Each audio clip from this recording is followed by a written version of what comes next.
kalau kita melihat secara teori, para sarjana sepakat mengatakan bahwa keberhasilan pembangunan itu sangat ditentukan oleh partisipasi masyarakat ya. Jadi partisipasi itu merupakan prasyarat bagi keberhasilan pembangunan.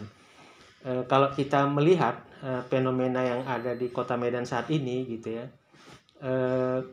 muncul partisipasi masyarakat itu. Biasanya partisipasi masyarakat itu muncul apabila pembangunan itu memang menyentuh hidupnya gitu. Kalau kita lihat misalnya kasus di Medan kemarin, ada masyarakat yang rela misalnya menyerahkan tanahnya ke Pemko Medan untuk dijadikan drainase ya, karena selama ini wilayahnya sering kebanjiran misalnya. Tapi partisipasi ini juga nggak muncul hanya karena dia butuh seperti itu misalnya ya, untuk kepentingannya, tapi seringkali juga karena didorong gitu. Nah, kalau saya melihat Kota Medan misalnya munculnya partisipasi itu karena didorong misalnya oleh wali kota yang juga sering turun ke lapangan gitu loh. Sering turun ke lapangan untuk melihat masalah-masalah masyarakat, menemukan apa kira-kira yang menjadi penyebab munculnya masalah itu.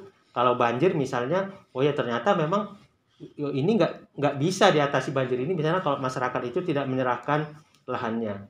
Nah, mungkin Pak Wali Kota ya sampaikan itu dan ternyata mendapat dukungan dari masyarakat itu gitu. Ini barangkali memang harus kita apresiasi ya, dukungan-dukungan ini gitu.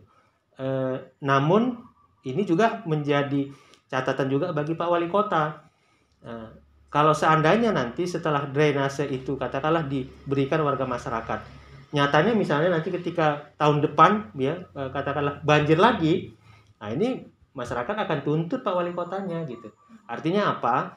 Partisipasi yang sudah sangat baik ini harus diikuti dengan kinerja pemerintah kota yang lebih baik, khususnya yang menangani masalah banjir itu gitu loh. Nah, karena kalau tidak nanti orang juga akan kritik lagi, walaupun kritik itu juga sebenarnya bagian dari partisipasi masyarakat. Karena kalau kita lihat secara teori kan partisipasi masyarakat itu bisa secara langsung dan tidak langsung. Ya, wujudnya itu bisa dalam bentuk materi. Ya, ini kayak yang ibu-ibu yang menyerahkan lahannya termasuklah partisipasi dalam bentuk materi. Bisa dalam bentuk yang non materi misalnya. Apa itu misalnya? Yang memberikan masukan kepada pemerintah kota, memberikan kritik terhadap pemerintah kota yang membangun gitu. Itu juga bagian dari partisipasi masyarakat. Ya, jadi kalau seandainya nanti ini terus bisa dibangun ya oleh Pak Wali Kota misalnya gitu, ini akan sangat positif bagi keberhasilan pembangunan di Kota Medan. Itu kan hanya masalah satu misalnya banjir misalnya, tapi partisipasi masyarakat yang sangat penting menurut saya yang harus dibangun, ditumbuh kembangkan oleh Pak Wali Kota bersama jajarannya adalah misalnya masalah kebersihan. Jangan nanti misalnya setelah parti masyarakat, oke, kami serahkan drainase kami misalnya gitu ya kan, lahan untuk drainase misalnya gitu, tapi tidak diikuti misalnya dengan pembangunan yang baik ya kan, sehingga drainasenya cepat tersumbat gitu kan. Nah, maka untuk itu pemerintah daerahnya mungkin lewat PU, lewat camat itu harus terus bersama-sama menjaga ini drainase yang sudah dibangun itu gitu loh, sehingga tidak menimbulkan masalah. Kemudian bagaimana membangun lagi partisipasi masyarakat terkait dengan masalah kebersihan. Jangan membuang sampah di sembarang tempat, apalagi di parit ya. Kemudian jangan pula misalnya menjadikan saluran drainase itu kalau dia tertutup misalnya menjadi tempat berjualan dan sebagainya. Nah, ini menurut saya pemerintah Kota Medan ini harus tegas menjalankannya gitu. Kalau tidak, ya nanti akan muncul lagi, karena persoalan banjir misalnya kalau kita ambil satu aja kasus banjir, bukan hanya soal drainase gitu loh.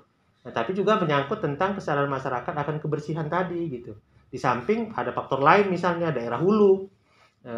Kalau daerah hulunya nggak dibenahi, ya kan banjir di Kota Medan juga akan terus terjadi, karena saya pikir nggak akan mampu bisa menampung kiriman air yang banyak dari hulu misalnya.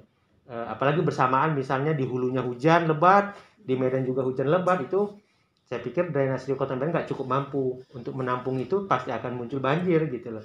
Maka tapi paling tidak untuk mengurangi dampak yang terlalu besar itu ya Medan harus memperlancar drainasenya, ya, kemudian membangun kesadaran masyarakatnya untuk tidak membuang sampah sembarangan, untuk bisa menaati supaya trotoar atau drainase itu tidak dijadikan di atasnya sebagai tempat orang beraktivitas, berjualan dan sebagainya. Ini yang saya pikir harus digalakkan oleh Pak Wali Kota. Pak Wali Kota saya pikir punya momentum untuk itu gitu loh ya, punya momentum itu karena beliau masih muda, jadi secara fisik beliau bisa turun terus ke lapangan ya, dan itu sudah dilakukan oleh beliau. Tinggal saya pikir bagaimana jajarannya ini ya, jajarannya di pemerintahan kota ini bisa mengikuti gerak langkah Pak Wali Kota ini gitu. Karena kalau tidak, kalau Pak Wali Kota sendiri yang kita harapkan, saya pikir ya sulit juga, karena wilayah Medan juga kan sangat luas, nggak mungkin Pak Wali Kota keliling di 21 kecamatan setiap hari, nggak mungkin ya. Maka dia harus bisa membangun, meyakinkan bahwa jajarannya betul-betul ikut juga mendukung berbagai kebijakan yang dibuat oleh Pak Wali Kota ini. Ini saya pikir yang memang harus ditanamkan.